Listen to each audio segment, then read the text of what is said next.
Tell us why you originally applied to be a part of Survivor Bloomsburg Season 3 this season. When I signed up for fall semester, I was just looking for ways to try and make friends. In episode 1, the first activity was the island hopping, where you had 30 seconds to get into trios standing into various hula hoops. How did you feel about your original trio that you had formed with Yearly and Joe? Did the three of you form an alliance at that point of time? There was a time when me and Joe were closer, but after I got voted off the first time, stuff happened there. I didn't like the reason he voted me out in his ex interview. Towards the end, once we started making alliances for the merge, I put some trust in him just so we could get a majority vote for later in the game. In episode 1, your trio got chosen to join Bonobo. How did you feel about that team and how your team went on to dominate the challenges that night with various wins of winning all tribal councils? All the teams I thought would be, I felt pretty confident at the time with the team I had. In episode 2, Hayden returned to the game after winning Husky Island at the end of episode 1. How did you feel about him choosing Bonobo as the team he wanted to join that night on the quad? I didn't know him too well, so I didn't know what his strengths and weaknesses were since he was voted out right away. But after he came on the team, it was a bit of a struggle with some challenges where you just didn't know what to do. In episode 2, Bonobo went to tribal council 3 times. First, you all voted out Grace because she was a no-show. Second, you voted out Hayden and sent him right back to Husky Island. Then third, you voted out Knowledge. Tell us how you made all of those decisions. Grace, she had sent us a message she was dropping out. We all knew that we were gonna vote her first because Hayden, we just didn't know what he was like, and Knowledge was probably the hardest vote for me because I was just trying to make an alliance with him as everyone wanted to vote him out. I feel Bonobo did not perform as well as they had in episode 1. I think episode 1, it was still like the adrenaline rush of everything new coming together. And then episode 2, when things started to settle down more, we were more familiar. In episode 3, what did you enjoy most about being at the rec center for the competition? I felt like it'd be more sporty things and puzzle type stuff, which is where I would do better. I felt confident with that much going into that episode. In episode 3, you got voted out by Bonobo after the bass kickball challenge. How did you feel about being the one sent to Husky Island that night? I felt betrayed because I say I arguably did one of the best out of everyone during that challenge, me and Joe. Yes, I missed some shots, but I also made a lot. At the Husky Island competition after episode 3, you competed against Abby from Yukari and took the win that night to return back to the game.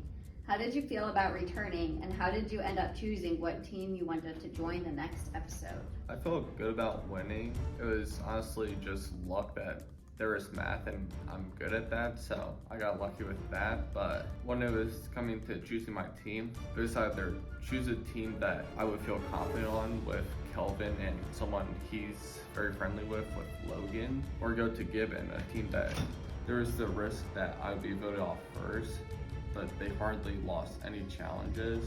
Can it be assumed then that you made an alliance with Kelvin and Logan at that time? Not with Logan specifically. Kelvin, I had an alliance since the beginning because me and him were friends coming into this. Logan, I did not have an alliance with him more till the merge.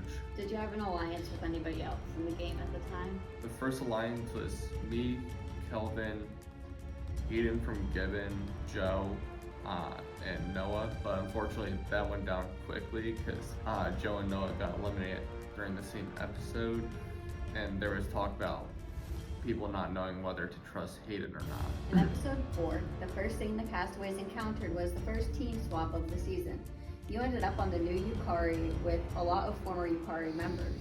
How do you feel about the new mix of members at that point? Yukari definitely was a new experience because it was pretty much all new people that I had from Bonobo. But after a while, once I got used to my teammates, we realized that we were gonna have to turn on each other soon. In episode 4, Yukari struggled with the first Safety Blocks Immunity Challenge and the Donkey Kong Relay. Tell us what happened in both of those challenges and why you struggled so deeply. What I remember is that we just tried our best. We had our faults which slowed us down, but we still performed to the best of our abilities at the time, so can't really blame anyone too much for whatever may have happened. In episode 4, Yukari came back and won the final challenge called the Black Hole, What strategy was used to win that one? At the time, my team and, if I remember correctly, Gibbon, we had teamed up together for that challenge to try and save each other. So we were just focusing on trying to block off our high numbers while trying to arrange it to where the other two teams' high numbers were more exposed to the black hole. In episode 5, at the beginning, we saw several castaways jump into the pool before the very first challenge began to search for ducks with goggles. What were your thoughts about those castaways taking the leap of faith to find the ducks? I didn't even know there was ducks to look for at the beginning. I learned about it after the episode was done. In episode 5, you and Cade turned on Staehle at one of the tribal councils, and you used a Staehle vote to get her out. What was the strategy behind the blind side? And how did you find the Staehle vote advantage this season? And did you find any others that you didn't get to use? The vote behind Taylor was, like I said earlier, with the getting majority numbers, trying to make sure that we were going to be safe in the long run. In episode 5, at the Nelson Fieldhouse pool, tell us what were your favorite challenges and why? Definitely the ones with the team swap at the end, the last 3, but arguably my favorite is probably the biggest splash competition because I love doing cannonballs with my family over like summer vacation, so I knew I was going to do good with that. In episode 6, at the intramural sports fields on Upper Campus, tell us what were your favorite challenges? It's hard to say because I had fun with all of them with the team. We all just worked good as a team and ended up being the fastest time. In episode 6, what were your thoughts when you learned that Husky Island was ending and starting in episode 7, there would be no chance to re-enter the game after players got voted out? I wasn't too surprised because it had to end at one point or another and we were approaching halfway, so it didn't surprise me too much.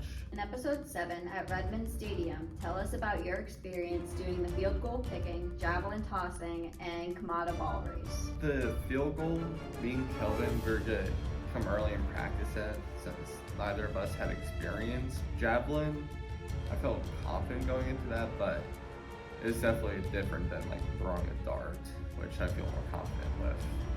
In episode 7, how did you approach the voting process with 19 players all attending tribal council together for the first time? I was just going around talking to people about the 2 names I heard going around, which were Mike and Jay. And at one point, someone came up to me and told me that my name came up for whatever reason. How did you feel about that little false alarm in tribal council? Like, it was first said that you were voted out, and then we read more votes, and it ended up being Mike. Yeah, I feel like he just wanted to get me out because I don't know why. I don't think he likes me very much, which is another reason why I wish he would have counted all the votes from the one that I got voted out, but... In episode 7, you were on the losing white team for the turf bucketball derby by only 2 points, 268 to 266. What was the team's strategy going into that challenge? On defense, we didn't really have much because we didn't know what was going to happen. We were just trying to play defense the best we could, which didn't end up working. But when we got to offense, we knew that we had to go for either 9 or 8 since we were down 16. What did you learn about yourself by participating in Survivor Bloomsburg Season 3? That rust is something you have to really believe in because someone can easily stab you in the back without you knowing. And then also that there's a lot of stressors in life and that you just have to go about things in a fun way and try not to like get in your head too much. Remaining players in the game, who do you see as some of them who could make it to the Final Four this season?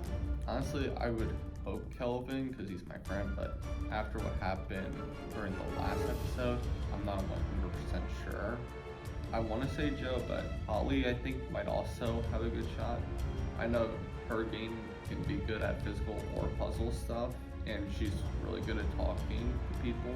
What do you feel makes the Survivor Bloomsburg experience so unique and fun to do or even watch as a spectator? Just the fact that so many people came out to compete to win the $1,000, but even through all that, we made friendships that will hopefully last for a while. Is there anyone you would like to thank who has supported supporting you in this campus competition? Like your family, friends, others. Any shout outs? Definitely family and friends. Like, if you look back at the first episode, me and Kelvin had a bunch of friends that came to cheer us on. They weren't able to come every time for reasons, but they were definitely very supportive before and after the competitions. Then also my family, they always wanted to know what was going on, how I did, so definitely family and friends. If you could tell other students why they should consider applying for next year's Survivor Bloomsburg Season 4, what would you tell them? I mean, it's a lot of fun. It can get very stressful, but if you just play your best game and just aim to have fun, it's definitely better than just stressing out the whole time, whether you're gonna make the wrong move, make enemies, just push the wrong buttons. Like, you just gotta go in with a positive mindset and try and keep that. It's the best way to try and stay in. Do you have any final thoughts? The first two thoughts I have is, how are Hayden and Jay still in? Cause Jay, she doesn't have many enemies. Hayden, I mean, he's gone to Husky Island like 5 or 6 times and come back each time. But honestly, even though I feel betrayed by a few people, I honestly wish everyone best of luck with the rest of the competition and the rest of college and life.